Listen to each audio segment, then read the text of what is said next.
Yo, what is good Uzumaki family? Welcome back to a new video where today we are diving into the deep, dark world of the forbidden jutsu.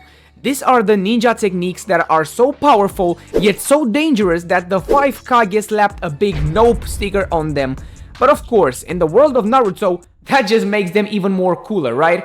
So sit tight, cause in this video we are about to count down the 10 most powerful forbidden jutsus in Naruto, explaining what they do, why they're forbidden, and of course, those epic moments when these insane techniques turn the tide of battle.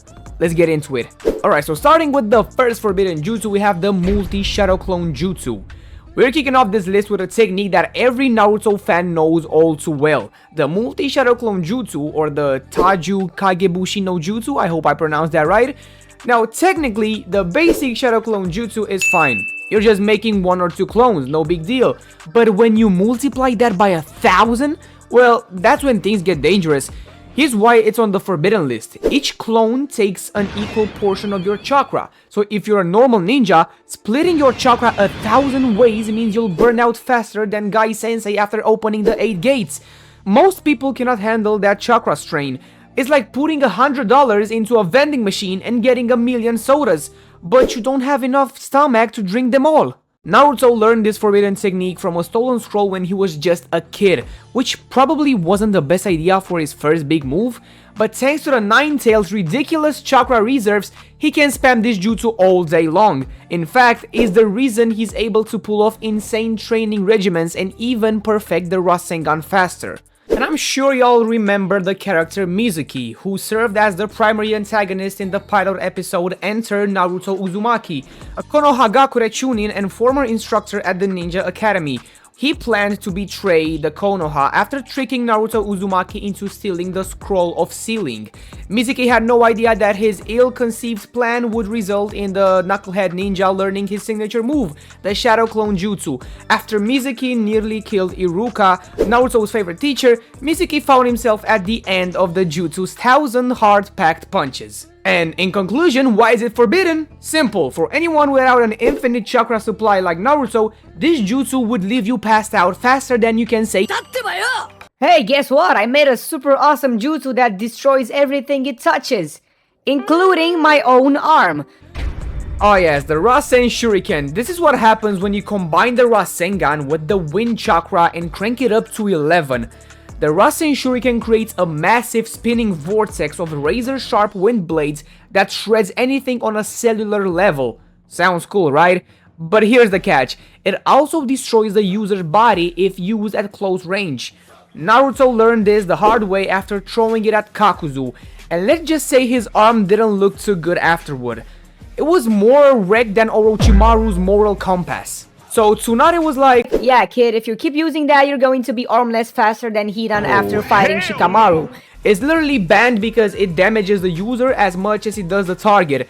Naruto eventually fixed this by learning to throw it from a distance, but until then it was basically like using a chainsaw as a boomerang. Awesome, but a little too risky. How did Naruto decide to create this jutsu in the first place? Well, following his defeat to Sasuke, Naruto realized that he was still ways off and required further training. Kakashi, knowing Naruto's skillset, suggested that he trained under him. The purpose of the training was to create Naruto's very own jutsu by improving on the Rasengan. According to Kakashi, Naruto was the only one capable of surpassing the 4th Hokage, and as such, he trained him to accomplish a task that Minato failed at. Normally, completing the Rasengan would have been a task that took Naruto years to complete. However, his Uzumaki lineage and the Nine-Tails chakra aided him in learning this process much faster. By making use of the Shadow Clone Jutsu, Naruto acquired weeks worth of experience within a matter of hours. Doing this continuously for a long period of time allowed him to accumulate a vast amount of experience in a very short matter of time. The Rasen Shuriken made its debut in the fight against Kakuzu. It managed to destroy all 3 of his remaining hearts at once. According to Kakashi, the power of this jutsu was such that he couldn't count the numerous microscopic cuts that it delivered to Kakuzu even with his sharingan active. With time, Naruto's usage of the Rasen Shuriken improved even further, and he can now use this technique without any shadow clones. As with many other of his techniques, the Rasen Shuriken is an indication of him being a true genius in battle and goes to show that he's a frightening shinobi after all. That's why this jutsu is actually forbidden. Hey yo, Sasuke, want some power? Let me just buy your neck real quick, no biggie. Next up is one of Orochimaru's little party tricks, the Cursed Seal of Heaven. This seal is like a dark chakra booster shot, granting the user crazy power but with a heavy price. When activated, the cursed seal draws on the user's chakra and gives them a monstrous transformation. We see this with Sasuke when he goes full edgy teen and embraces the power of the seal, sprouting wings and going all in on his revenge quest. In this form, Sasuke gets a massive power boost, but it also eats away at his mind and body, slowly making him more and more open to Orochimaru's influence. Why is it forbidden? Because it turns you into Orochimaru's puppet. The more you use it, the more you lose control over your own body and mind, until eventually Orochimaru can take over.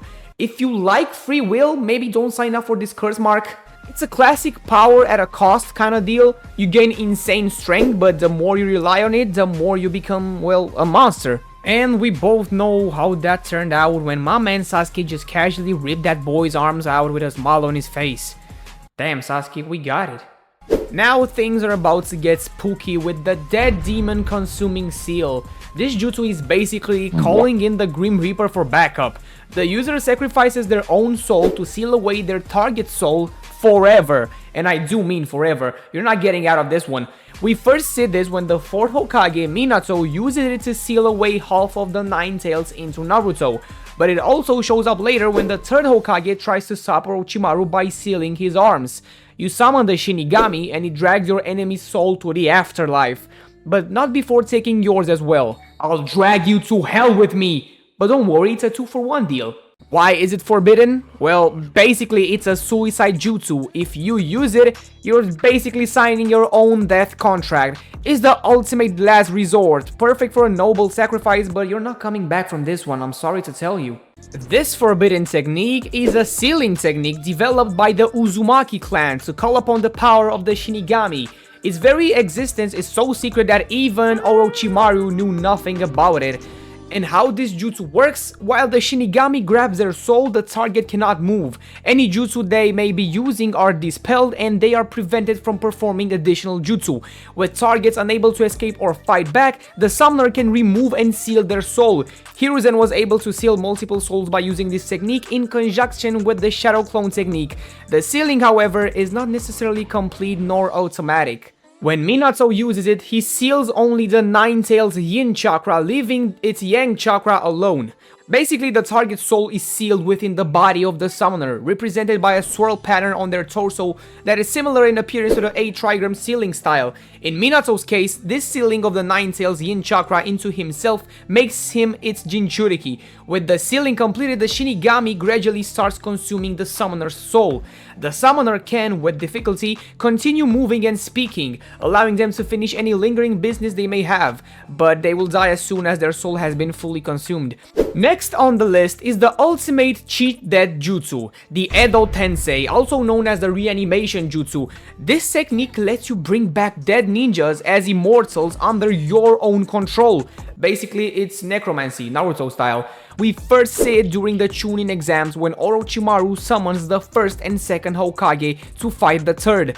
But it reaches a whole new level during the 4th Great Ninja War when Kabuto summons practically every legendary ninja who ever lived, including the nightmare Madara Uchiha. What's worse than one Madara? How about an immortal one that cannot be killed? Edo Tensei is forbidden for obvious reasons. You're playing with the souls of the dead and that's just not cool. Plus, the resurrected ninjas are almost impossible to stop unless you release the jutsu. It's OP to the max, and Kabuto used it to give the Shinobi Alliance nightmares. This jutsu was originally developed by Tobirama Senju, the 2nd Hokage, who classified it as a kin jutsu and never completed it, and later completed by Orochimaru. Kabuto now claims to have mastered it to a degree even higher than him. Kabuto also claims this jutsu to be the greatest, most powerful technique in the ninja world, as it poses no risk at all to the user. Brace yourselves, because we are talking about the 8 gates, a technique so powerful that using the final gate is basically a death sentence. The 8 gates are limits within the human body that restricts a person's chakra flow to prevent them from destroying themselves. But if you can open all 8, well, you might become my guy. I'm about to kick you so hard I'll break space and time. The 8 gates allows the user to access unimaginable strength and speed, but when you open the final gate, named the Gate of Death, you're literally burning your life away. Like literally.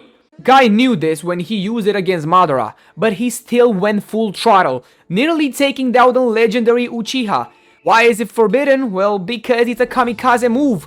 Open the last gate and you're pretty much done for, but if there's one way to go out, it's kicking your opponent into oblivion. While every gate is located somewhere in the body, the Gate of Death is located at the heart. Users open this gate by puncturing their chest with their thumb in order to direct the chakra there. While open, the user's heart pumps at maximum speed, granting them power at 100 times greater than they are usually capable of, far beyond that of the 5 Kage. A stream of blood is emitted from the user's pores and hairs, resembling a flaming red aura. Opening this gate allows the user to perform the Evening Elephant and the Night Guy.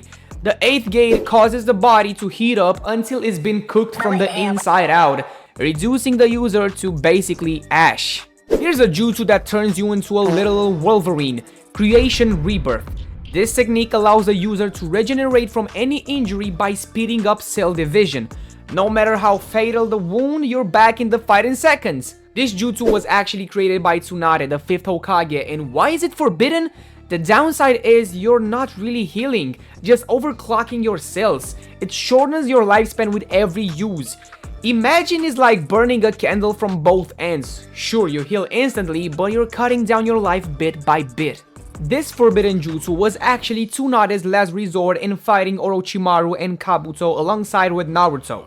Next, we've got not one, but 2 forbidden jutsus from the Uchiha clan, Izanagi and Izanami. These are powerful genjutsus, but they come with a massive price. Izanagi allows you to rewrite reality itself. Get stabbed? No worries, just pretend it didn't happen. You can avoid that by literally changing your fate. And why is this forbidden? Because after using it, you go blind in one eye. Permanent eye damage for cheating death.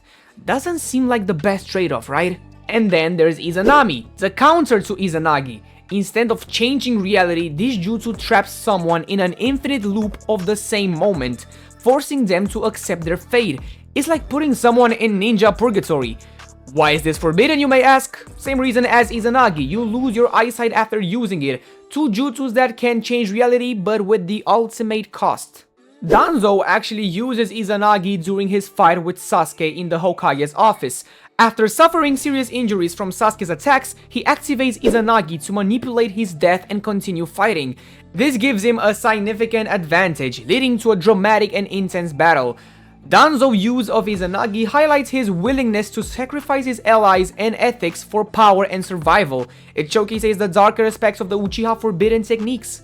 On the other hand, Itachi uses Izanami during his battle against Kabuto, who is controlling himself with his skills and abilities. After a fierce fight, Itachi traps Kabuto in Izanami, forcing him to confront his past actions and making him realize the consequences of his choices.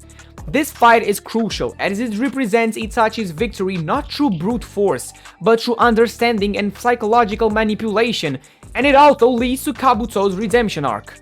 Coming in hot at number 2, we've got one of the most mind-bending OP jutsus in the entire Naruto series, Kotoamatsukami, also known as the ultimate genjutsu of Shisui Uchiha. This jutsu is the stuff of legends and the story behind it makes it even more epic. First off, who created this overpowered monstrosity? Well, it was none other than Shisui Uchiha, one of the most talented and honorable shinobis of his time. Shisui was known as Shisui of the Body Flicker because of his incredible speed, but his greatest weapon was his Mangekyo Sharingan and the terrifying ability it granted him, Kotoamatsukami. So what does Kotoamatsukami do? In the simplest terms, mind control on steroids. This genjutsu is so subtle that it's terrifying. Shisui can cast it on someone and they won't even realize they've been manipulated. The victim believes that their actions are their own choices, but in reality, Shisui has planned his will into their mind, the ultimate puppet master move. When was it used? Let's break down some key moments. Shisui had planned to use Kotoamatsukami on the Uchiha clan to prevent the impending coup against the Live village. He was going to implant peaceful thoughts into the minds of the Uchiha leaders. thus averting a civil war. Unfortunately, before he could do that, Danzo, being the ever-scheming jerk that he is, stole one of Shisui's eyes, wanting to keep its power for himself. Shisui, in an act of sacrifice, gave his other eye to his best friend Itachi Uchiha before he tragically took his own life to protect the village. In one of the most epic plot twists, Itachi placed Shisui's eye inside a claw and implanted Kotoamatsukami into that claw. He planned to use it to protect the village if Sasuke ever went rogue. The crow was meant to control Sasuke and stop him from attacking Konoha. However, Itachi ended up using it on himself when he was resurrected by Edo Tensei, freeing him from Kabuto's control. A genius move if you ask me. Why is Kotoamatsukami forbidden? Well, let's think about it. This jutsu essentially gives you the power to control someone's free will without them even knowing. It's the ultimate invasion of privacy. On top of that, the user could theoretically manipulate entire nations if they wanted to. Imagine using it on political leaders or some military commanders. Kotoamatsukami could easily tip the balance of power in the ninja world. It's so broken that the Mangekyo Sharingan takes 10 years to recharge after just one use. Unless you got some of those sweet Hashirama cells to speed up the process. Thank you, Danzo. This jutsu was placed on the forbidden list for its ability to alter minds and essentially take away free will on a global scale. That level of power, too dangerous for any shinobi to wield lightly. And here it is, the #1 most powerful forbidden jutsu in the entire Naruto universe, Rinne Rebirth, or Rinne Tensei no Jutsu. A jutsu so godlike, it can reverse one of the most fundamental rules of nature, death itself. So who created this legendary technique? The origins of Rinne Rebirth go all the way back to the Sage of Six Paths, the legendary figure who is said to have created ninjutsu itself. The sage wielded the rinnegan, the most powerful of the 3 great dojutsu, and among the many abilities granted by the rinnegan was Rinne Rebirth. The jutsu allows the user to resurrect those who have recently died, returning their souls to their bodies. Sounds too good to be true, right? Well, it kind of is. Rinne Rebirth is one of the most tragic jutsus in the series because it always takes the user's life in exchange. It's the ultimate self-sacrifice. The person using it is giving up everything to save others. No get out of that free card here. Now let's talk about when was this jutsu used because it has some of the most impactful moments in the series. After the intense battle between Naruto and Pain, aka Nagato's Six Paths, Nagato was shaken by Naruto's unwavering belief in peace. For most of his life, Nagato believed in his twisted vision of peace throughout pain and suffering, but Naruto's words brought him back to the original ideals of peace. Moved by Naruto's dedication and spirit, Nagato chose to use Rinne Rebirth to undo the destruction he had caused in Konoha. With this one action, Nagato revived the entire village, bringing back thousands of lives, including shinobi like Kakashi Hatake. However, the cost was enormous. Nagato died immediately after performing the jutsu. It was an act of atonement and self-sacrifice, cementing his legacy as a tragic hero. Later in the series, Obito Uchiha planned to use Rinne Rebirth under Madara's orders. Madara, ever the schemer, intended to have Obito sacrifice himself to bring Madara back to life at his prime. Obito, however, was not so easily manipulated. In a last-minute change of heart, Obito chose to betray Madara and instead fought alongside Naruto and the allied shinobi forces. Although Obito didn't end up using the technique in this way, the threat of Rinne Rebirth lingered over the entire final arc. So let's break it down. Why is Rinne Rebirth forbidden?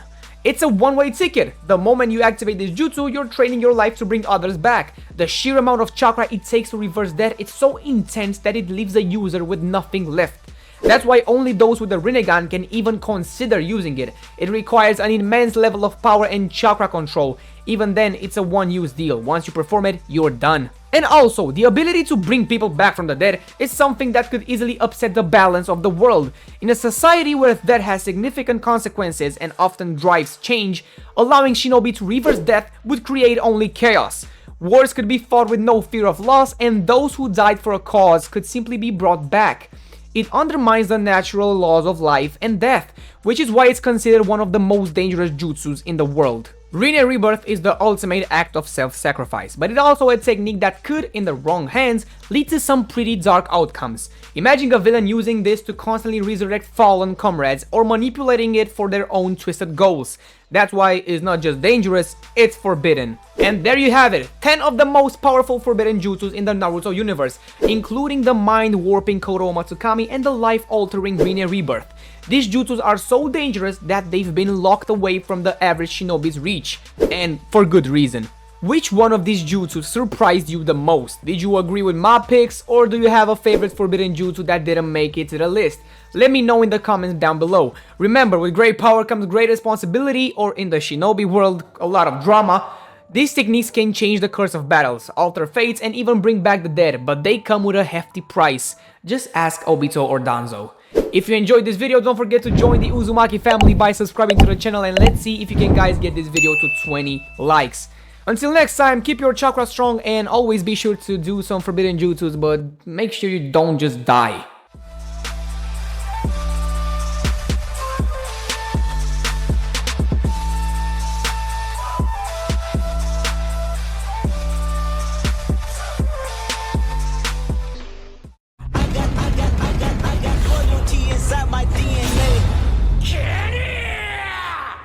I got loyalty inside my DNA. I got inner peace, got war and peace inside my DNA. I got poison, pain, and joy inside my DNA. Shinra tensei. I was born with this is why I immaculate conception that you